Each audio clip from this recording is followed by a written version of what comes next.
آج ہم اس موضوع کو اپنی گفتگو کا مرکز بنائیں گے جو پچھلے 206 برس سے اہل ایمان اور ملحدین کے مابین تنازع کی وجہ بنا ہوا ہے، یعنی نظریہ ارتقاء، اور دیکھیں گے کہ کیا نظریہ ارتقاء اسلام سے متصادم ہے یا اسلام تخلیق کی وضاحت کے ارتقائی مراحل سے گزر رہا ہے۔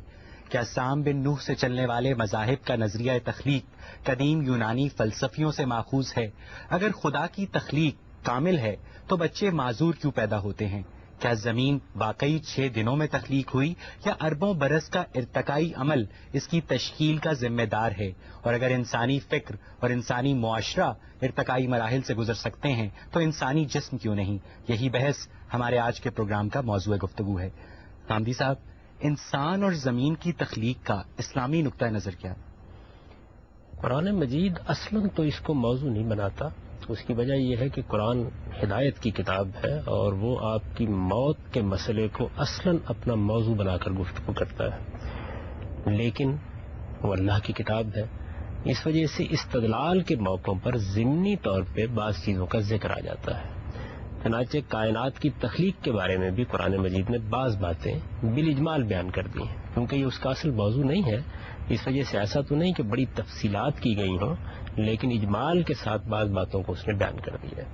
مثال کے طور پر یہ بات بیان کر دی ہے کہ کائنات اگرچہ اللہ تعالیٰ کے کلمہ کن سے وجود میں آئی ہے، لیکن یہ مختلف مراحل سے گزر کر یہاں تک پہنچی ہے۔ چنانچہ اس کو بیان کیا ہے کہ ہم نے زمین و آسمان کو 6 ادوار میں تخلیق کیا۔ قرآن میں اس کے لیے یوم کا لفظ آتا ہے، جس سے لوگ غلط فہمی میں مبتلا ہو جاتے ہیں۔ قرآن نے خود دوسری جگہ وضاحت کر دی ہے کہ اللہ تعالیٰ کے ایام اور تمہارے ایام میں بہت فرق ہے۔ تمہارے ایام تو 24 گھنٹے کے ہوتے ہیں، لیکن اللہ تعالیٰ کے ہاں ایام بعض اوقات 50-50 ہزار سال کے بھی ہوتے ہیں۔ چنانچہ فرشتوں کے بارے میں یہ بتایا ہے کہ وہ ایک ایسے دن میں اللہ کے حضور پہنچتے ہیں جو 50,000 سال کے برابر ہوتا ہے۔ تو اس سے یہ اندازہ کیا جا سکتا ہے کہ اصل میں یہ 6 ادوار ہیں جن میں اللہ تعالیٰ یہ کہتے ہیں کہ ہم نے کائنات کی تخلیق کی ہے۔ یہ بات بھی قرآن مجید نے بتا دی ہے کہ جو موجودہ تخلیقی عمل ہے یہ جب شروع ہوا ہے تو اس وقت کان عرشہ علی الماء، یعنی پانی ہی پانی تھا، زندگی کی پدا وہاں سے ہوئی ہے۔ اسی طریقے سے یہ بات بھی بتا دی ہے کہ انسان کی تخلیق 2 مراحل میں ہوئی ہے۔ پہلا مرحلہ وہ ہے جس میں وہ زمین کے پیٹ سے پیدا ہوا ہے، اور دوسرا مرحلہ وہ ہے جس میں اب تناسل کا یا نسل کا وہ طریقہ اختیار کر لیا گیا ہے جس میں اب وہ خود اپنی اولاد پیدا کرنے پہ قدرت رکھتا ہے۔ تو یہ قرآن مجید نے چند چیزوں کا اشارہ کیا ہے۔ آپ گفتگو کریں گے تو میں ان کی جو تفصیلات اس نے بیان کی ہیں وہ بھی آپ کی خدمت میں عرض کر دوں گا۔ پھر اس کے بعد قصہ آدم و ابلیس جب زیر بحث آتا ہے تو وہاں قرآن مجید بعض اور حقائق کی طرف توجہ دلاتا ہے جس کا تعلق انسان کی فطرت اور اللہ تعالیٰ کی اس اسکیم سے ہے جو اس نے بعد کے تخلیقی مراحل میں روا رکھی ہے۔ اسی طرح سے انسانی فکر میں جو تغیرات اور تبدیلیاں آتی ہیں اور جو تمدن میں تغیرات اور تبدیلیاں آتی ہیں ان کو بھی قرآن نے جگہ جگہ موضوع بنایا ہے اور یہ بتایا ہے کہ ان کی کیا نوعیت ہے۔ میں نے اس وقت اس کی تفصیل اس لیے نہیں کی کہ ہم ایک تمہید کے طور پر یہ بات کر رہے ہیں، جب بات آگے بڑھے گی تو پھر اس کی بہت سی تفصیلات۔ آپ نے بھی کہا کہ کائنات کی تخلیق سے قبل پانی ہی پانی تھا، قرآن مجید میں بھی یہ آتا ہے کہ آسمان اور زمین کی تخلیق سے قبل خدا کا عرش پانی پر تھا۔ تو حامدی صاحب، عام عقل میں یہ بات سمجھ نہیں آتی کہ وہ پانی کس چیز پر کھڑا تھا؟ نہیں، دیکھیے بات یہ ہے کہ یہ بیان نہیں کیا گیا کہ کائنات کی تخلیق سے پہلے ایسے تھا۔ یہ بیان کیا گیا ہے کہ یہ جو زمین کے اوپر تخلیقی عمل شروع ہوا ہے جس میں زندگی پیدا ہوئی ہے، اس وقت اللہ تعالیٰ کی حکومت پانی پر قائم تھی۔ یعنی یہ اس زمین کا ذکر ہے جس زمین پر ہم بیٹھے ہوئے ہیں۔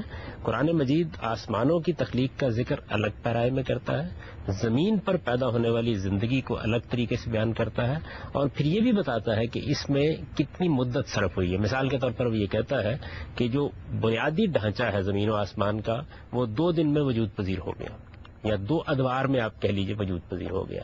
پھر اس کے بعد یہ بتاتا ہے کہ اس میں پھر 4 دن میں زندگی کی یہ صورتیں پیدا ہوئی ہیں جو آج ہم زمین پر دیکھتے ہیں۔ یعنی زمین میں اللہ تعالیٰ نے جو برکتیں رکھی ہیں، جو تنوع رکھا ہے، جس طرح زندگی جہاں نمودار ہوئی ہے، جن مراحل سے گزری ہے، تو اس کے معنی یہ ہے کہ جو مجموعی تخلیق ہے اس سے کم و بیش دگنا عرصہ لگا ہے کہ جس میں جا کر یہ پایۂ تکمیل کو پہنچی ہے۔ تو گاندھی صاحب، کیا خدا کن کہہ کر چشمے زدن میں زمین و آسمان کو تخلیق نہیں کر سکتا تھا؟ کیا خدا کو بھی 6 دن لگ گئے زمین و آسمان بنانے میں؟ دیکھیے بات یہ ہے کہ اللہ تعالیٰ جب کسی چیز کو اہتمام کے ساتھ کرتے ہیں تو وہ اس کو ہمیشہ مختلف ادوار سے گزار کر پائے تکمیل کو پہنچتے ہیں. کہنے کو تو آم کا پودا چشم زدن میں اگایا جا سکتا ہے، لیکن اس کی جو صلاحیت نمودار ہوتی ہے اور جن مراحل سے گزر تک اس کے پھل میں وہ رس آتا ہے جو آپ کے لیے حظ کا باعث بنتا ہے، اس کو مختلف موسموں سے گزارا جاتا ہے. تو اللہ تعالیٰ تو کلمہ کن کہہ کے کسی چیز کو بھی تخلیق کر دیں، اور چنانچہ قیامت کے موقع کے اوپر جب وہ ایک سور پھونکا جائے گا اور دنیا کو دوبارہ وجود میں لائیں گے تو وہ کہتے ہیں کہ میں چشم زدن میں اس پورے کے پورے نظم انسانی کو ختم کر دوں گا، اور ختم کر کے یوم تبدل الارض و غیر الارض والسماوات، اسی زمین و آسمان کو ایک نئے زمین و آسمان میں تبدیل کر دوں گا. لیکن ان کے کام کرنے کے دونوں طریقے ہیں، یعنی بعض اوقات وہ ایک چیز کو مراحل سے گزارتے ہیں، ان کے پیچھے اس کی حکمت موجود ہوتی ہے. بچہ ہے مثال کے طور پر، یہ بالکل ممکن تھا کہ 20-25 سال کی عمر میں آپ درخت سے اتار کے لے آتے، آسمان سے نازل ہو جاتا، لیکن اس کو مختلف مراحل سے گزارا جاتا ہے. وہ ماں کے پیٹ میں بہت سے مراحل طے کرتا ہے، اس کے بعد بھی جب وہ دنیا میں آتا ہے تو ایک ناتوان وجود ہوتا ہے. پھر وہ بچپن کے، لڑکپن کے، شباب کے مراحل سے گزرتا ہوا ایک مرتبہ پھر بڑھاپے کی دہلیز پر قدم رکھ دیتا ہے. تو یہ اللہ تعالیٰ نے جو ارتقاء رکھا ہے، اور اس ارتقاء کے ذریعے سے مختلف مراحل سے انسان گزرتا ہے، یا کائنات گزرتی ہے، یا تخلیقی عمل گزرتا ہے، اس سے وہ حکمت، وہ معنویت وجود میں آتی ہے جو انسان کو غور و فکر کا سامان دیتی ہے. ایوولوشن کی نفی نہیں کرتے. دیکھیے، ارتقاء تو اس کائنات کے ذرے ذرے میں کار فرما ہے.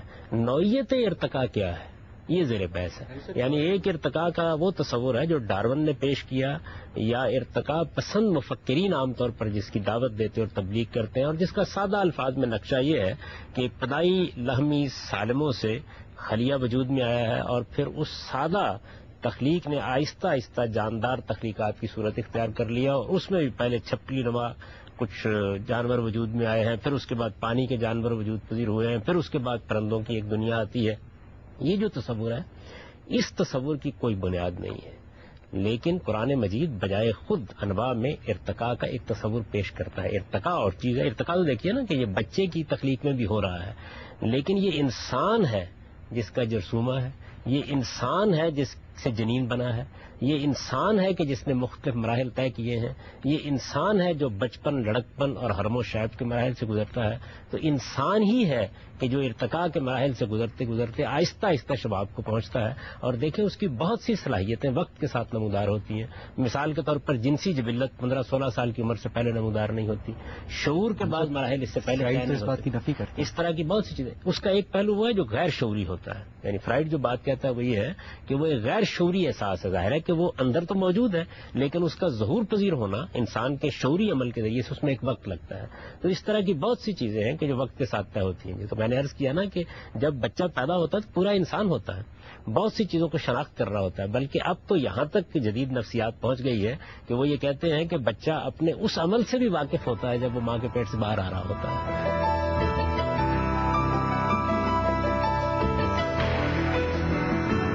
نظریہ ارتقاء کے جو حامی افراد ہیں وہ یہ بھی کہتے ہیں کہ جو انسان ہے، ہومو سیپینس ہے، اور جو ایپس ہیں ان کا جو تولیدی نظام ہے، ان کے جو دانتوں کی ساخت ہے، ان کے جو دماغی ساخت ہے، یہاں تک کہ ان کے جو ڈی این اے پیٹرن ہے وہ 98% تک یکساں ہے.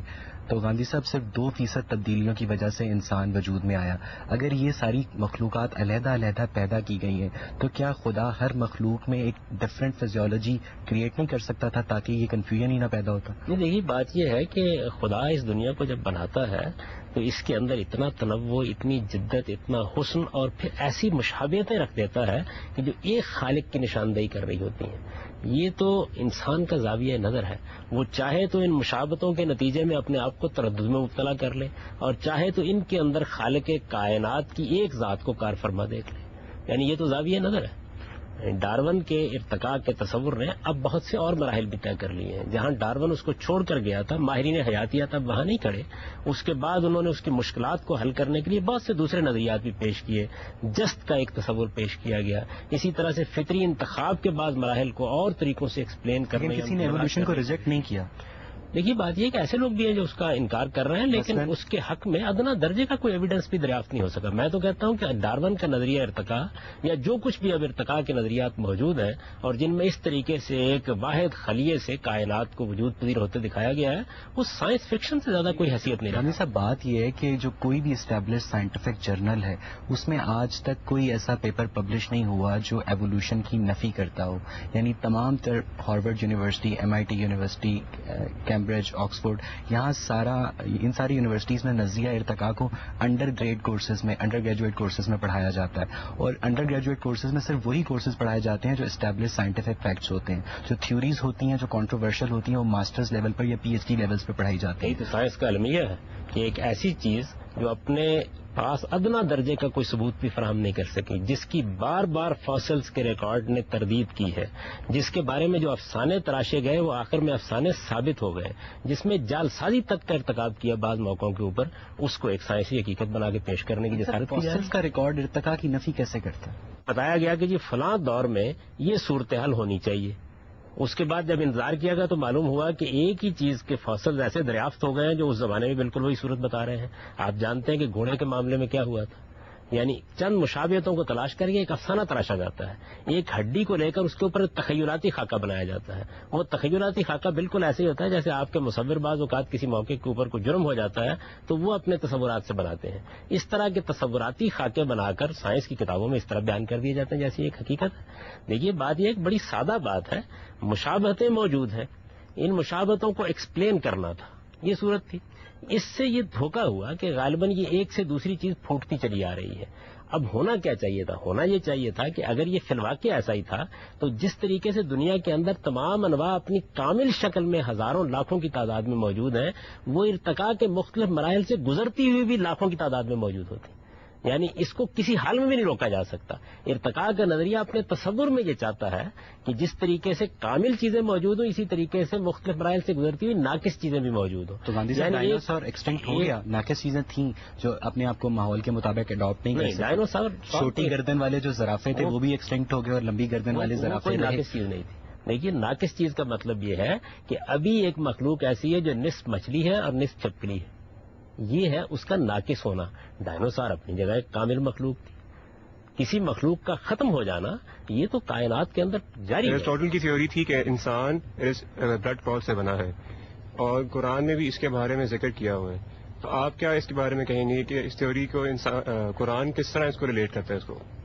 نہیں، قرآن مجید نے یہ بات نہیں کہی. قرآن مجید نے تو یہ بتایا ہے کہ اس وقت انسان جن مراحل سے گزر کر وجود پذیر ہوتا ہے وہ مراحل کیا ہیں.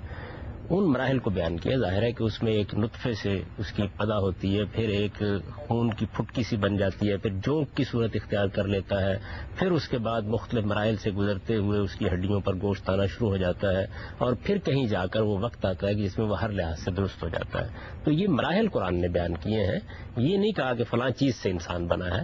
انسان کے بننے میں جو اجزاء موجود ہیں وہ تو اسی پوری کائنات کے اندر ہیں، اسی ہماری زمین کے اندر ہیں، اور ان کا تحلیل تجزیہ کر کے بتا بھی دے گا کہ وہ کیا اجزاء ہیں. انسان کی شخصیت کے بھی دو پہلو ہیں. یعنی ایک پہلو اس کا وہ جس میں اس کا یہ جسمانی قالب وجود میں آیا ہے. قرآن اس کو دو مراحل میں بیان کرتا ہے. ایک مرحلہ اس کا وہ ہے جب وہ زمین کے پیٹ سے پیدا ہوا ہے، دوسرا مرحلہ وہ ہے جس طریقے سے وہ پیدا ہوتا ہے. تو اس دوسرے مرحلے کو بیان کرتے ہوئے وہ ان سب مراحل کی طرف اشارہ کرتا ہے جو اس وقت بھی ماں کے پیٹ میں گزرتے ہیں. ان میں اس کا بھی ذکر کیا گیا ہے کہ ایک وقت ایسا ہوتا ہے کہ جب وہ خون کی پھٹکی کی طرح ہو جاتا ہے. یعنی وہ بھی گویا بات سمجھانے کے لیے ایک لفظ اختیار کر لیا گیا ہے.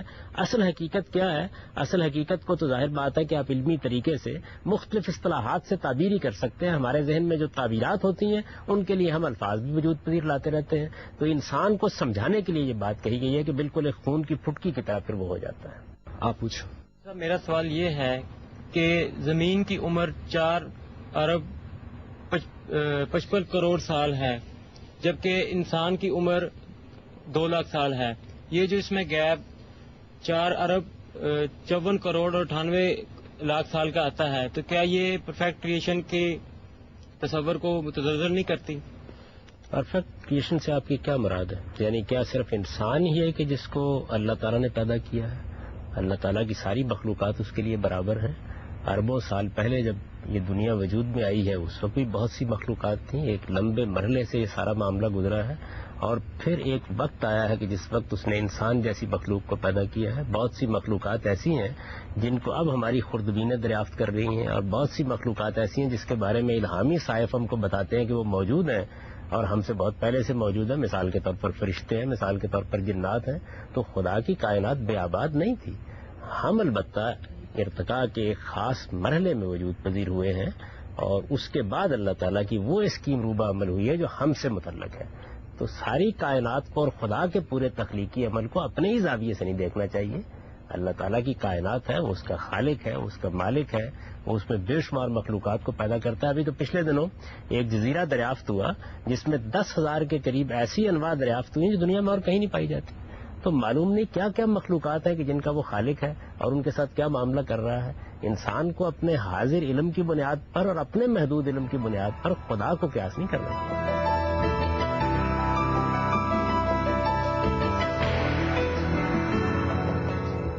علی صاحب، قدیم یونانی فلسفیوں کی رائے تھی کہ جو کائنات ہے وہ عناصر اربع یعنی آگ، مٹی، ہوا اور پانی سے مل کر بنی ہے. اب قرآن مجید بھی انسان کے تخلیق کے ماخذ کے طور پر مٹی اور پانی کے ملے جلے استعارے استعمال کرتا ہے. تو کیا جو سامی مذاہب ہیں ان کا نظریہ تخلیق قدیم یونانی فلسفیوں کے نظریہ تخلیق کی ایکسٹینشن ہے؟ کائنات کے عناصر کیا ہیں یہ ایک الگ بحث ہے، اور یہ بالکل ایک الگ بحث ہے کہ انسان کی تخلیق کی ابتدا کہاں سے ہوئی ہے.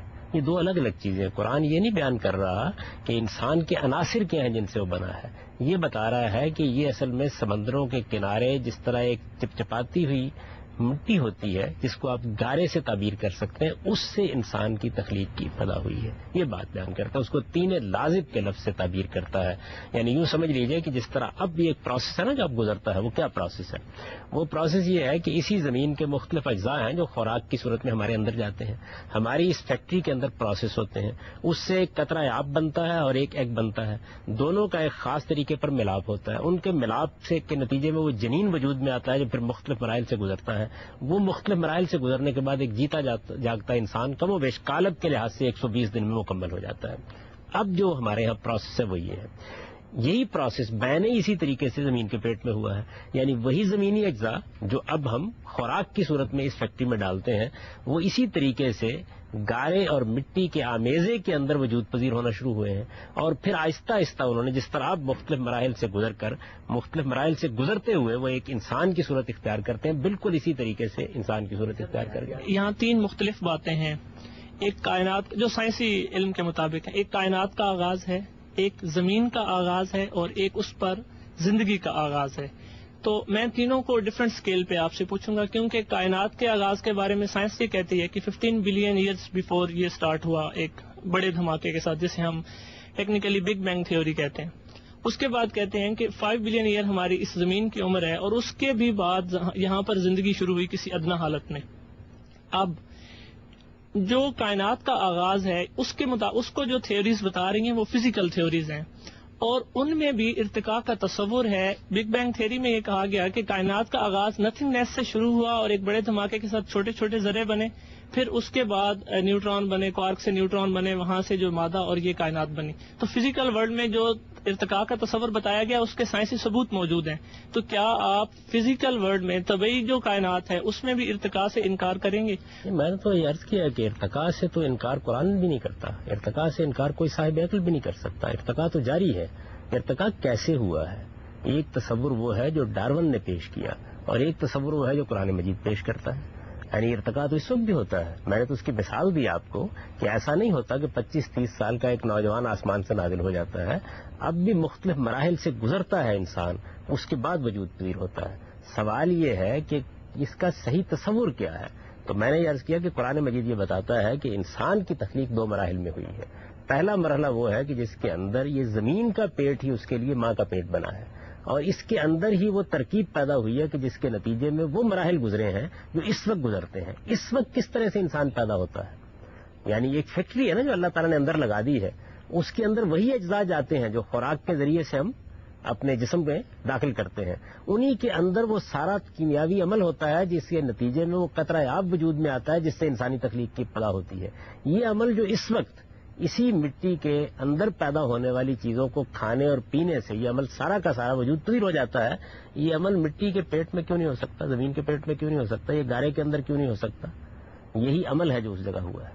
یعنی ایک ہی عمل ہے. یوں سمجھ لیجئے کہ اب وہ ماں کے پیٹ میں ہو رہا ہے، اس وقت زمین کے پیٹ میں ہو گیا ہے. اس وقت بھی ارتقاء کے مراحل سے گزرتا ہے، اب بھی ارتقاء کے مراحل سے گزرا ہے. لیکن ارتقاء کا یہ تصور اس تصور سے بالکل مختلف ہے جو عام طور پر ہمارے ہاں سائنس کی کتابوں میں لکھا ہوا آپ کو ملتا ہے. اس کی حیثیت یقین کیجیے بالکل سائنس فکشن کی. یعنی اس کے حق میں کوئی ایک ثبوت بھی آج تک فراہم نہیں ہو سکا. لیکن چونکہ وہ عقیدہ بن چکا ہے اس کے ساتھ الحاد کا پورا تصور وابستہ ہو چکا ہے، اور بہت سے لوگ ایسے ہیں کہ جو جذباتی وابستگی رکھتے ہیں اس کے ساتھ. اس وجہ سے اس کے خلاف بڑے سے بڑا ایویڈنس بھی جب سامنے آ جاتا ہے تو اس کو قبول کرنے اور اس درجے میں اس کو بیان کرنے کے لیے تیار نہیں ہوتے. لیکن اگر اب آپ اس کا مطالعہ کریں تو آپ کے سامنے یہ چیزیں آ جائیں گی کہ کتنے تصورات قائم کیے گئے، کتنے تخیلاتی گروندے بنائے گئے، کس کس طرح کے خیالی نقشے لوگوں کے سامنے رکھے گئے، اور اس کے بعد ایک ہڈی کے اوپر معلوم نہیں کیا کیا کائنات تعمیر کی گئی، اور بعد میں معلوم ہوا کہ بالکل افسانہ تھا، اس کی کوئی حقیقت نہیں تھی. اس وقت تک فاسلز کا جتنا ریکارڈ دستیاب ہے، جب ہم بیٹھے ہوئے گفتگو کر رہے ہیں، ادنا درجے میں بھی کسی درمیانی مخلوق کا کوئی تصور سامنے نہیں آیا، جبکہ عقل کہتی ہے اور منطق کہتی ہے کہ اگر یہ عمل ہوا ہے تو ہزاروں کی تعداد نہیں، لاکھوں کی تعداد میں فاسلز ہونے چاہیے. آپ نے انسان کے بننے کے ڈفرنٹ مرحلے بیان کیے، جو کہ قرآن پاک میں سورہ مومنون کی آیت نمبر 13 میں آتا ہے کہ اللہ تعالیٰ نے نطفے سے لوتھڑا، لوتھڑے سے بوٹی، اور پھر بوٹی سے ہڈیاں بنائی اور پھر ان ہڈیوں پر گوشت چڑھایا. پر دوسری طرف سائنس ہمیں یہ بات ثابت کر کے بتاتا ہے کہ ہڈیاں اور گوشت باری باری نہیں بلکہ میزوڈرم سے ایک ساتھ بننا سٹارٹ ہوتے ہیں. تو آپ اس پوائنٹ پر مذہب کو کس طرح سے ڈیفینڈ کریں گے؟ نہیں، دیکھیے بات یہ قرآن مجید وہاں یہ نہیں بیان کر رہا کہ یہ کس ترتیب کے ساتھ وجود میں آتے ہیں، وہ یہ بتا رہا ہے کہ یہ سارا عمل کس طریقے سے ہوتا ہے. یعنی یہ مقصود نہیں ہے وہاں بیان کرنا کہ آپ کو سائنسی طریقے سے یہ بتانا ہے کہ دیکھیے یہ چیز بن گئی ہے، پھر اس میں یہ چیز بن گئی ہے. اللہ تعالیٰ اپنی قدرت کو بیان کر رہے ہیں کہ تم دیکھتے ہو کس طرح ہڈیوں کے اوپر گوشت چڑھ جاتا ہے، تم دیکھتے ہو کس طرح ایک معمولی سی خون کی پھٹکی ہوتی ہے اور کن مراحل سے گزر کے کہاں تک پہنچ جاتی ہے، ایک قطرہ آب ہوتا ہے اور کن مراحل سے گزرتا ہے. اس کو بیان سر ابھی آپ نے کہا کہ سائنس، آپ کی بات سے میں یہ مطلب لے لوں کہ سائنس اور ریلیجن یا مذہب جو ہے آپس میں کانٹراڈکٹ نہیں کر رہے. سائنس اور مذہب یہی ایک ہی بات کر رہے ہیں کہ ٹھیک ہے انسان ان مرحلوں سے گزر کے وجود میں آیا ہے. تو کیا سائنس کی جو ایولیوشن کی تھیوری ہے پھر وہ سچ نہیں ہو جاتی کہ اگر یہ بات یہ ہے کہ یہ دو الگ الگ باتیں ہیں. اس وقت انسان جن مراحل سے گزرتا ہے اس کو تو کسی وقت بھی دیکھا جا سکتا ہے، وہ تو بالکل ایک تجربے اور مشاہدے کی چیز ہے. آپ جب چاہیں اس کے مختلف مراحل کا مشاہدہ کر لیں، اس کا تجربہ کر لیں، آپ جب چاہیں لوگوں کو دکھا دیں وہ سارے کے سارے مراحل. وہ تو بلکہ لوگ حیران ہیں اس بات کے اوپر کہ قرآن مجید میں ایک امی کی زبان سے یہ کلام صادر ہوا اور اس میں کس قدر صحیح طریقے سے یہ سارے کے سارے مراحل بیان کر دیے گئے ہیں. یعنی بالکل ٹھیک ترتیب کے ساتھ بیان ہو گئے ہیں. جس طرح کی ترتیب، جس طرح کی ترکیب اس وقت ہم دیکھتے ہیں، یہ تو مشاہدے کی چیز ہے.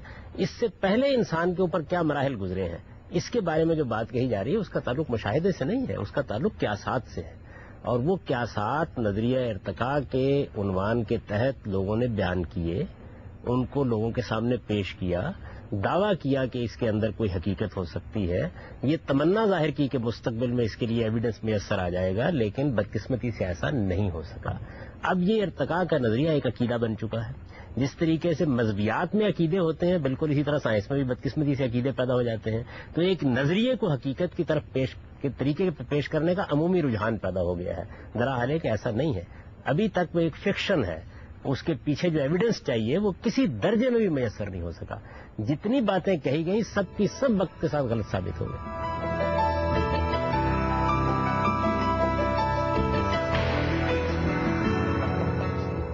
اس طرح ہم مذہب ہمیں آپ کے کہنے کے مطابق مذہب ہمیں ہمیشہ صحیح بتا رہا ہے، اور پھر سائنس کو ہم پڑھتے کیوں ہیں؟ ہمیں سائنس کی ضرورت پھر کیا ہے؟ اگر مذہب ہمیں ایک چیز صاف بتا رہا ہے، ہمیں بیان کی جا رہی ہے، تو ہم صرف مذہبی کو فالو کر لیں. ہمیں ہمارا شعور، ہمارا ذہن، ہمارا دماغ، ہمیں اس کی پھر ضرورت نہیں ہے. دیکھیے یہ دو بالکل الگ الگ باتیں ہیں. میں نے تو ابتدائی سوال جب انہوں نے کیا تھا اس وقت یہ عرض کر دیا تھا کہ یہ مذہب کا موضوع نہیں ہے. مذہب کا موضوع ہماری موت کا مسئلہ ہے. موت آنے والی ہے، اس کے بعد کیا ہونے والا ہے، اللہ تعالیٰ نے یہ دنیا کیوں بنائی ہے، اس کی کیا اسکیم اس میں پیش نظر ہے، یہاں کی تکلیفوں میں اور یہاں کے غموں میں اور یہاں کے دکھوں میں کیا حکمت ہے جو خدا نے رکھی ہوئی ہے. ہمارے اوپر جو کچھ گزر رہی ہے اس میں ہم کس امتحان سے دوچار کر دیے گئے ہیں، اس میں کامیابی کا راستہ کہاں سے ملے گا، اللہ تعالیٰ اگلی دنیا میں کیا معاملہ کرنے والے ہیں. یہ مذہب کا موضوع ہے. مذہب سائنس بتانے کے لیے نہیں آیا. آپ چارپائی کیسے بنائیں، آپ ایٹم بم کیسے بنائیں، آپ کسی مریض کا علاج کیسے کریں، یہ مذہب کا موضوع نہیں ہے. مذہب آپ کو انجینئرنگ سکھانے کے لیے نہیں آیا، آپ کو طب سکھانے کے لیے نہیں آیا. سائنسی علوم انسان کی ضرورت ہے، ان کو سیکھنا بھی ہے، ان کو پڑھنا بھی ہے، جاننا بھی ہے. ان کے ذریعے سے علم کی نئی دنیایں دریافت ہوتی ہیں، ان کے ذریعے سے تہذیب آگے ترقی کرتی ہے. مذہب کا موضوع اور ہے اور سائنس کا موضوع اور ہے. البتہ کہیں کہیں اللہ تعالیٰ جب اپنی ذات کا تعارف کرا رہے ہوتے ہیں، اپنی قدرت بیان کر رہے ہوتے ہیں، اپنی حکمت بیان کر رہے ہوتے ہیں تو بعض ایسی چیزیں بھی بیان کر دیتے ہیں جن کا تعلق سائنسی موضوعات سے بھی ہوتا ہے، وہ ضمنی طور پر زیر بحث آتی ہیں. جس طرح مثال کے طور پر میں کسی موقع کے اوپر لوگوں کو اخلاق کے بارے میں کوئی بات بتانے کے لیے بیٹھتا ہوں تو میرا موضوع تو اصل میں اخلاقی تطہیر یا اخلاقی تزکیہ ہے، لوگوں کو اپنے نفس کو پیوریفائی کرنے کا طریقہ بتانا ہے. میں اس میں مثال کے طور پر کسی چیز کا ذکر کرتا ہوں بات سمجھانے کے لیے، اور اس میں کوئی سائنسی چیز بھی زیر بحث آ جاتی ہے. قرآن میں یہ معاملات بس اسی حد تک زیر بحث آتے ہیں. جہاں قرآن زیر بحث لے آتا ہے وہاں ظاہر ہے وہ اللہ کی کتاب ہے، اس کی بات کبھی غلط نہیں ہو سکتی. لیکن باقی تمام چیزیں آپ کے علم کے لیے، آپ کے مطالعے کے لیے، آپ کے تجربے کے لیے، آپ کے مشاہدے کے لیے چھوڑ دی گئی ہیں. ان پر غور کیجیے، اس علم کو بڑھائیے. اس علم پر انحصار ہے در حقیقت انسانی تہذیب کے ارتقاء کا. اس وجہ سے اس کی اپنی اہمیت اور غیر معمولی اہمیت ہے. میں تو یہ سمجھتا ہوں کہ مسلمانوں کو اصل میں اشتغال ہی 2 علوم سے رکھنا چاہیے، اپنی آخرت کے لیے قرآن مجید سے اور اپنی دنیا کے لیے سائنسی علوم سے، طبعی علوم سے. مسلمانوں کی بدقسمتی یہ ہے کہ انہوں نے قرآن کو بھی پس پش ڈال دیا اور طبعی علوم کی بجائے ان کے ہاں زیادہ تر ذہین عناصر کا اشتغال اور توجہ ان موضوعات کی طرف ہو گئی جن کا تعلق ما بعد طبیعیات سے تھا، مثلا فلسفہ اور تصوف. جہاں تک سائنسی اور طبعی علوم کا تعلق ہے وہ ایک لمبے عرصے تک ہماری توجہات کا مرکز نہیں رہے. ہمارے انحطاط اور زوال کی وجہ یہی ہے. اس وجہ سے یہ 2 بالکل الگ الگ دائرے ہیں، ان کو الگ الگ رکھنا چاہیے. کبھی کبھی ایسا ہوتا ہے کہ جیسے سائنس مذہب کے کسی معاملے پر گفتگو کر دیتی ہے، ایسے ہی کبھی کبھی ایسے ہوتا ہے کہ قرآن بھی کسی سائنسی مسئلے پر گفتگو کر دیتا ہے. وہ اپنی ضرورت کے تحت کرتا ہے. یعنی اسے مثال کے طور پر خدا کی توحید بیان کرنی ہے، آخرت کا تصور واضح کرنا ہے، اللہ تعالیٰ کی انفس و آفاق میں نشانیوں کو بیان کرنا ہے، اس میں کہیں ضمناً کسی چیز کا ذکر آ جاتا ہے. قرآن کا یہ اعجاز ہے، غیر معمولی بات ہے. یہ آج سے 200 سال پہلے کی کتاب آپ اٹھا کے دیکھیں، بے شمار باتیں آپ کو مزے کا خیز نظر آ جائیں گی. ایک امی کی پیش کردہ کتاب ہے، 14 صدیاں کم و بیش اس پر گزر چکی ہیں. ایک حرف بھی ایسا نہیں ہے کہ جو اپنی جگہ سے ٹل سکا ہو. تو یہ وجہ ہے. میرا سوال یہ ہے کہ قرآن بھی بات کرتا ہے، مراحل کے جتنے سائنسدان ہیں جنہوں نے ایوولوشن کی تھیوری پیش کی وہ بھی بات کرتے ہیں. تو کیا سائنس ایک راستہ فراہم کر رہی ہے جس سے ہم ارتقاء کا اور باقی علوم کے بارے میں جان رہے ہیں؟ تو پھر مطلب اس کا کوئی پوائنٹ ہی نہیں بنتا کہ ہم کانٹرڈکٹ کریں سائنس سے اور اسلام سے. ہم تو ایسا کر بھی نہیں رہے. ہم تو جائزہ لے رہے ہیں دونوں کا الگ الگ. یعنی یہ دیکھنے کی کوشش کر رہے ہیں کہ سائنس جو بات بیان کر رہی ہے کیا وہ حقیقت بن گئی ہے. جب حقیقت بن جاتی ہے کوئی چیز تو اس وقت اس کو سائنٹیفک فیکٹ کے طور پر پیش کرنا چاہیے. نظریہ ہوتا ہے. نظریہ اصل میں ایک مفروضہ ہے جس کا آپ جائزہ لے رہے ہوتے ہیں اور آپ یہ دیکھ رہے ہوتے ہیں کیا اس کے حق میں ہمیں کوئی ایویڈنس مل جاتا ہے. یہ بالکل درست ہے کہ علم اصل میں نظریات پیش کرنے سے بڑھتا ہے اور اس کو بڑھنا چاہیے. اس وجہ سے اگر حیاتیات کے ماہرین نے ارتقاء کا نظریہ پیش کیا تو کوئی جرم نہیں کیا، ایک نقطہ نظر انہوں نے بیان کیا. اب اس کے حق میں کچھ ایویڈنس آنا شروع ہو جائے گا یا اس کے خلاف آنا شروع ہو جائے گا. یہ عمل ایسے ہی جاری رہتا ہے. باقی علوم میں بھی ایسے ہی ترقی ہوتی ہے. بدقسمتی کیا ہوئی ہے؟ بدقسمتی یہ ہوئی ہے کہ جب اس کے خلاف شواہد آنے شروع ہو گئے تو سائنس اس کے ساتھ عقیدے کی نوعیت کی وابستگی کر کے بیٹھ گئی. مختلف اہل علم نے باقاعدہ اس بات کے اوپر غم کا اظہار کیا کہ اس نظریے کے حق میں ہمیں شواہد مل کیوں نہیں رہے. یہ سائنسدان کا کام نہیں ہے. یہ جب کوئی چیز عقیدہ بنتی ہے تو تب یہ چیز پیدا ہوتی ہے. سائنسدان کا کام تو یہ ہے کہ وہ حقائق کا سامنا کرے. جو چیز سامنے آتی ہے دیانتداری کے ساتھ دنیا کو بتائے. دنیا کو بتائے یہ بات کہ آج تک اس نظریے کے حق میں کوئی ایک ایویڈنس بھی ایسا میسر نہیں آ سکا جو شکوک اور شبہات سے بالاتر ہو. نظریہ ہے، غور و فکر جاری رکھیے، کوئی نہیں روکتا اس کے اوپر سے. لیکن جن موضوعات پر قرآن نے کہیں کلام کر دیا ہے ان موضوعات پر قرآن کا موقف بھی جاننا چاہیے، معلوم کرنا چاہیے. اگر قرآن مجید ہم کو یہ بتاتا ہے کہ انسانی تاریخ کیسے شروع ہوئی ہے، اگر وہ یہ بتاتا ہے کہ آدم علیہ السلام سے دنیا کو ہدایت کیسے ملنا شروع ہوئی ہے، تو یہ قرآن کا موضوع ہے. قرآن نے اس کو جب موضوع بنا لیا ہے تو اس کو بھی جانیں گے اور علم جو کچھ کہتا ہے اس کو بھی سنیں گے. اور اس کے بعد اس بات کا کوئی امکان نہیں ہے کہ خدا کی بنائی ہوئی کائنات میں اور خدا کی کہی ہوئی بات میں کوئی تضاد ثابت ہو جائے. اس کا کوئی امکان نہیں. صاحب، آپ ماہرین بشریات اور حیاتیاتی سائنسدانوں پہ کیا شعوری طور پر بددیانتی کا الزام لگا رہے ہیں؟ دیکھیے بات یہ ہے کہ بددیانتی کا الزام لگانے کا تو کسی کو بھی کسی پر کوئی حق نہیں ہے. لیکن جب ایسے شواہد سامنے آ جاتے ہیں کہ جس میں یہ صاف محسوس ہو رہا ہوتا ہے کہ آپ کے سامنے ایک حقیقت آ گئی اور آپ اس کا اعتراف نہیں کرتے. دیکھیے بعض اوقات ایسا بھی ہوتا ہے کہ لاشعوری طور پر بھی آدمی اس طرح کی حرکتوں کا ارتکاب کر ڈالتا ہے. اہل مذہب نہیں کرتے. انہوں نے جب ایک عقیدہ قائم کر لیا ہوتا ہے، جب ایک نظریہ قائم کر لیا ہوتا ہے، جب وہ کسی خاص فرقے سے وابستہ ہو گئے ہوتے ہیں، ان کے اندر بھی یہ ذہنیت پیدا ہو جاتی ہے. یہ انسان کی کمزوریوں میں سے ہے. ہمارا خیال تھا کہ سائنسدان ان کمزوریوں سے اپنے آپ کو پاک رکھیں گے، ان کے علم کی نوعیت ہی ایسی تھی، لیکن ایسا ہوا نہیں۔ سورہ مومنون کی 27ویں آیت میں آتا ہے کہ اللہ تعالیٰ نے سیلاب عظیم سے پہلے حضرت نوح کو حکم دیا کہ ہر جاندار کا جوڑا اپنی ایک کشتی میں سوار کر لیں۔ تو غامدی صاحب، دنیا میں جو 5 کروڑ سپیشیز بستی ہیں، انہیں زمین کے ایک مقام پر مجتمع کر کے انہیں ایک ہاتھ سے بنی ہوئی کشتی میں سوار کرنا کیسے ممکن ہے؟ یا یہ جو ساری سپیشیز ہیں یہ بعد میں ارتقاء کے نتیجے میں درجہ بدرجہ وجود میں آئی؟ دیکھیے، بات یہ ہے کہ جو ہر کا لفظ بولا جاتا ہے نا، یہ اردو زبان میں بھی ماحول کے لحاظ سے بولا جاتا ہے۔ میں یہاں سے نکلتے ہوئے کہتا ہوں کہ ان لوگوں میں سے ہر ایک کو چائے کا ایک کپ پلا دیجیے، تو یہ ایک خاص پس منظر میں لفظ بولا گیا ہے۔ قوم نوح پر طوفان آیا تھا، ایک بڑے علاقے میں پانی پھیل گیا تھا، جو لوگ کشتی میں سوار کیے گئے تھے ان کو بعد میں زندگی شروع کرنی تھی، ان کی ضرورت کے جانور جو تھے ان کے بارے میں یہ کہا گیا کہ ان کو آپ کشتی میں سوار کر لیں، کیونکہ دوبارہ وہ عمل تو صدیوں میں شروع ہوتا، جس کے بعد اس علاقے میں ان کی ضرورت کے جانور جو اس زمانے میں لوگوں کے لیے ان کی معیشت کی بنیاد تھے وہ میسر کیے جا سکتے۔ تو ایسے موقعوں پر ہر کا لفظ یا کل کا لفظ جو عربی زبان میں بولا جاتا ہے، یہ اس صورتحال کے لحاظ سے بولا جاتا ہے، ہم بھی ایسے ہی بولتے ہیں۔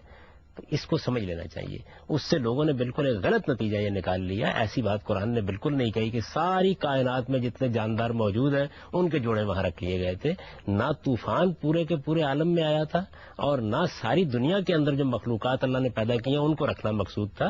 ایک قوم پر طوفان آیا، اللہ کا عذاب آیا، اس کے بعد وہ قوم مٹا دی گئی، کچھ لوگوں کو کشتی میں سوار کر کے بچا لیا گیا، جو لوگ بچے ان کو اگلے دن زندگی شروع کرنی تھی۔ ان کی زندگی کی ضرورت کے تمام جانور، دیکھیے میں نے لفظ تمام بولا لیکن ایک خاص پس منظر میں بولا، تو قرآن مجید ادب کی زبان میں ہے، اس کو بہت اچھی طرح سمجھنا چاہیے۔ اس سے پہلے ایک سوال ہوا تو میں نے عرض کیا تھا کہ قرآن نے تخلیق کے مراحل بیان کرتے ہوئے بھی یہی اسلوب اختیار کیا ہے کہ انسان کو جس طریقے سے اللہ تعالیٰ کی قدرت کا ایک نمونہ بتانا ہے وہ بتایا ہے۔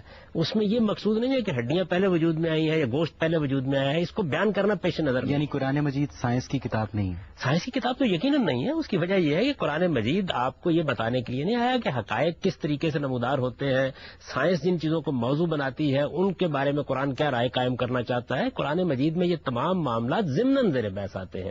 جس طریقے سے مثال کے طور پر ادب کی ایک کتاب آپ لکھ رہے ہوتے ہیں، ممکن ہے کہ آپ ایک ڈرامہ لکھ رہے ہوں، آپ فکشن لکھ رہے ہوں، آپ کوئی ناول لکھ رہے ہوں، اس کے درمیان میں بھی ہو سکتا ہے کہ کسی موقع پر کسی سائنسی چیز کا بیان ہو جائے، کسی طبی حقیقت کا بیان ہو جائے۔ قرآن ہدایت کے لیے آیا ہے، اور ہدایت کا موضوع کیا ہے کہ آپ کو موت کے بعد کیا پیش آنے والا ہے، اس کے لحاظ سے کسی موقع کے اوپر وہ کوئی بات کرتا ہے، کیونکہ وہ خدا کی بات ہوتی ہے، اس لیے غلط نہیں ہوتی۔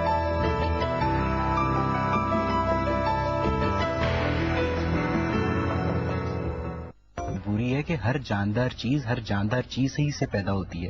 زمین تو بے جان ہے، زمین کا پیٹ بھی بے جان ہے، تو اس کے اندر سے جاندار چیزیں کیسے پیدا ہو سکتی؟ بات یہ ہے کہ حیاتیات کہیں سے بات شروع کرے گی، مثلا نظریہ ارتقاء بھی تو آخر پہلے خلیے سے بات شروع کرے گا نا۔ بات یہ ہے کہ زمین کے پیٹ کے اندر ہی سے اب بھی سب کچھ پیدا ہوتا ہے۔ بے شمار مخلوقات ایسی ہیں کہ جن کے لیے جو کام ماں کا پیٹ کرتا ہے وہی زمین کا پیٹ کر رہا ہوتا ہے۔ جی آپ پوچھیے۔ آپ نے تھیوری آف ایوولوشن کو بھی بالکل رد کر دیا یہ کہہ کر کہ یہ ایک سائنس فکشن ہے۔ کائنات کی تخلیق اور انسان کی تخلیق میں تقریباً کروڑوں سال گزر گئے۔ انسان کو یہ تھیوری پیش کیے ہوئے ابھی 200 سال گزرے ہیں، جس کے اوپر ابھی تحقیق جاری ہے۔ کیا یہ انسان کے ساتھ، انسان کی عقل کے ساتھ، انسان کی تحقیق کے ساتھ تھوڑی زیادتی نہیں ہے کہ اس کو اتنا کم وقت دیا گیا اور ایک پوری اس کی تھیوری جس پہ ریسرچ ابھی ہو رہی ہے اور ابھی اس کے لیے پروف وہ پیش کر رہا ہے انسان، اس کو بالکل ہی اسی طرح رد کر دیا جائے؟ دیکھیے بات یہ ہے کہ اگر اس کو اسی حیثیت سے پیش کیا جاتا کہ یہ ایک نظریہ ہے، ہم اس پر تحقیق کر رہے ہیں، تو ہمارا رد عمل بھی ایسا نہ ہوتا۔ اس طرح پیش نہیں کیا جاتا، یعنی اس کو ایک حقیقت کے طور پر پیش کرنے کی جسارت کی جاتی ہے، ذہنوں کو اسی طریقے سے باور کرایا جاتا ہے۔ اس کے بعد بالکل جس طرح سے آپ اپنے تخیلاتی خاکے بناتے ہیں اسی طرح خاکے بنا دیے جاتے ہیں، اس کے بعد ان پر تخیلات کے خول پر خول چڑھائے جاتے ہیں۔ وہ جو ایک صاحب علم نے یہ کہا تھا کہ یہ بھی کیا تحقیق ہے کہ اس میں ٹڈے کی ٹانگ کے اوپر ہاتھی کا خول چڑھا کے پیش کر دیا جاتا ہے۔ تو یہ جو صورتحال ہے یہ سخت تکلیف کا باعث بنتی ہے۔ اس وجہ سے میں یہ عرض کر رہا ہوں کہ اس وقت تک یہی صورتحال ہے، ہم تحقیق کو نہیں روک رہے، آپ تحقیق کیجئے، اپنی بات آگے بڑھائیے، لیکن چونکہ اس موضوع پر قرآن مجید نے گفتگو کر دی ہے اور یہ بتا دیا ہے کہ انسان کی تخلیق کن مراحل سے گزر کر ہوئی ہے اور دونوں مراحل کا ذکر کر دیا ہے، اور یہ بتا دیا ہے کہ جب انسان کی تخلیق کی ابتدا ہوئی تو وہ بھی اصل میں انسان تھا جس کی تخلیق کی ابتدا ہوئی ہے۔ بدا خلق الانسان من طین، یعنی گارے کے اندر سے ہم نے انسان کو وجود پذیر کرنے کا عمل شروع کیا، اور پھر قرآن اس کے مختلف مراحل بتاتا ہے. یعنی صاف معلوم ہوتا ہے کہ گارے کے اندر جب یہ چیز پیدا ہوئی تو جیسے ایگ بنتا ہے اس طرح ایگ بنتا چلا گیا ہے، پھر وہ ٹوٹا ہے جس کو سلسال کالفخار کہتا ہے قرآن مجید. اس کے اندر سے انسان نمودار ہوا ہے، اور ظاہر بات ہے کہ اب ایک ناتواں بچے کی صورت میں نمودار ہوتا ہے، اس وقت کافی بڑی عمر میں نمودار ہوا ہوگا. پھر اسی پروسیس کو انسان کے اندر رکھ دیا گیا ہے، اب وہ ایک دوسرے طریقے سے اس کو پیدا کر رہا ہے. آپ دیکھیں کہ تخلیقی پروسیس جتنے ہیں سب ان دونوں مراحل سے گزرتے ہیں. ہم نے کمپیوٹر کتنا بڑا بنایا تھا، اس کے بعد ہم اس کو آہستہ آہستہ کنڈینس کرنا شروع کر دیتے ہیں. تو اللہ تعالیٰ نے دیکھیے کتنی خوبصورتی سے اس کو بیان کیا. بدا خلق الانسان من طین، ہم نے انسان کو گارے سے بنانا شروع کیا. ثم جعل نسلہ من سلالۃ ماء مہین، پھر دوسرے مرحلے میں ہم نے اس کی نسل ایک پانی کے افشردے میں رکھ دی. پھر اس کے بعد کیا ثم سواہ، پھر ہم نے اس کا تسویہ کیا، اسے نیک سوک سے درست کیا، پھر ہم نے اس میں روح پھونکی. تو دونوں مراحل کو قرآن مجید بیان کر دیتا ہے. بالکل صحیح ہے. جب انسان کی تخلیق اس طریقے سے ہو گئی تو کیا وہیں سے سروائیول آف دا فٹسٹ کا آغاز نہیں ہوا؟ دیکھیے سروائیول آف دا فٹسٹ ایک بالکل اور چیز ہے، اور جو ڈارون کا نظریہ ارتقاء میں انتخاب فطری کا اصول ہے وہ بالکل اور چیز ہے. دنیا کے اندر ظاہر بات ہے کہ آپ اتنی صلاحیت رکھتے ہوں گے کہ زندہ رہیں تو تبھی آپ زندہ رہیں گے، بلکہ یہ تو آگے بھی نظریہ جا رہا ہے. جس نے اپنے آپ کو اخلاقی لحاظ سے توانا کیا ہے آگے بھی وہی اپنے لیے اچھی زندگی کا اہتمام کر پائے گا. یہ چیز تو رہے گی. لیکن دیکھیے بات یہ ہے کہ ارتقاء ایک لفظ ہے، ارتقاء کا تصور آپ کا کیا ہے؟ سروائیول آف دا فٹسٹ ایک لفظ ہے، ایک تعبیر ہے، اس کا آپ کا تصور کیا ہے؟ اس وقت تو جو یہ نظریہ ہے یہ خالص نسل پرستی پر جا کر منتج ہو رہا ہے. اس کے معنی تو یہ ہے کہ اصل میں جتنے انسان بھی دنیا میں پائے جاتے ہیں ان کے اندر خود برتر نسلوں کا تعین کیا جائے. اس نے تو انسانیت کو تفریق میں ڈال دیا ہے، اس نے فلسفے پر ظلم کیا ہے، اس نے پوری انسانیت کے بارے میں ایک ایسا تصور دے دیا ہے کہ جس کے نتیجے میں ہر چیز اصل میں اپنی جگہ سے ہل گئی ہے. پھر یہ کہ یہ لوگ حیاتیات تک پر رکے نہیں ہیں، انہوں نے اس نظریے کا جو حیاتیات کا نظریہ تھا اس کا اطلاق سماجیات پر کر دیا آگے، اور پھر سماجی علوم کے معاملے میں بھی یہی صورتحال پیدا کر دی ہے. آپ دیکھیے کہ اگر سماجی علوم میں آپ مختلف سائنسز کو شامل کر لیں اور ان کے ارتقاء کے اوپر ایک نظر ڈالیں تو آپ کے سامنے کچھ اور حیرت انگیز انکشافات ہوں گے جو حیاتیات میں جس طریقے کی تبدیلیاں بتائی جا رہی ہیں اس سے بالکل مختلف ہے. لیکن ایک ذہن بن گیا ہے، ایک عقیدہ بن گیا ہے، اس کے لحاظ سے چیزیں دیکھی جاتی ہیں. اس وجہ سے ہم اس پر تنقید کر رہے ہیں. مرحلے گزر رہے ہیں، زندگی آگے بڑھ رہی ہے. اگر کوئی معقول بات سامنے آ جائے گی تو کیوں نہیں مانیں گے؟ ہم تو اس پیغمبر کو ماننے والے ہیں کہ جس کی طرف سے قرآن میں یہ اعلان کیا گیا ہے، رسالت میں آپ صلی اللہ علیہ وسلم سے کہا گیا کہ آپ لوگوں کو کہیے کہ میں قرآن اور تورات پیش کر رہا ہوں، اگر تمہارے پاس اہدی منہما اس سے زیادہ کوئی ہدایت کی چیز ہے تو میں اس کی پیروی کر لوں گا. تو چیز کو آنے دیجئے نا، لیکن سائنس فکشن کے درجے کی چیز ہو، کوئی ایویڈنس موجود نہ ہو، آپ تخمینوں کو پیش کر رہے ہوں. آپ وہی بات جس کو میں نے کہا کہ ٹڈے کی ٹانگ کے اوپر ہاتھی کا خول چڑھا کے پیش کر رہے ہوں اور پھر اس کو سائنسی حقیقت کے طور پر بیان کریں، اصل میں رد عمل اس کے خلاف ہوگا. بات جتنی ہے اتنی کہیے. آپ کہیے ایک نظریہ ہے، تحقیق کر رہے ہیں، ریکارڈز کا مطالعہ کر رہے ہیں، ہو سکتا ہے درست ہو. کیا اس طرح پیش کیا جاتا ہے؟ کوئی کتاب آپ اٹھا کے دیکھ لیں، بالکل ایک واقعے کے طور پر اس کو بیان کیا جا رہا ہوتا ہے ایک نظریہ، حقیقت نہیں بنا، لیکن لوگوں کو باور کرا دیا گیا ہے کہ یہ ایک سائنسی حقیقت ہے جو دریافت کر لی گئی ہے. درا حال ہے کہ اس کے حق میں ادنا درجے کا کوئی ایویڈنس بھی میسر نہیں ہو سکتا. ناظرین، جب سے انسان نے شعور کی آنکھ کھولی ہے اس کے لیے سب سے بڑا مسئلہ اپنے وجود کی عقلی توجیہ رہا ہے. ایک عرصے تک مذہب اس کی یہ ضرورت پوری کرتا رہا ہے، لیکن سائنس کے نظریہ ارتقاء نے اگر اس کی سوچوں میں تلاطم نہیں بپا کیا تو سکون بھی نہیں رہنے دیا. مگر کہیں الہامی دانش اور انسانی دانش ایک ہی حقیقت کی دو مختلف ڈائمنشنز تو نہیں؟ اس امکان کو بھی مکمل طور پر نظر انداز کرنا ہمارے لیے ممکن نہیں. اگلے پروگرام میں ہم نظریہ ارتقاء سے متعلق اپنی اس گفتگو کو مزید آگے بڑھائیں گے. تب تک کے لیے مجھے اور پروگرام غامدی کی پوری ٹیم کو اجازت دیجیے. خدا حافظ.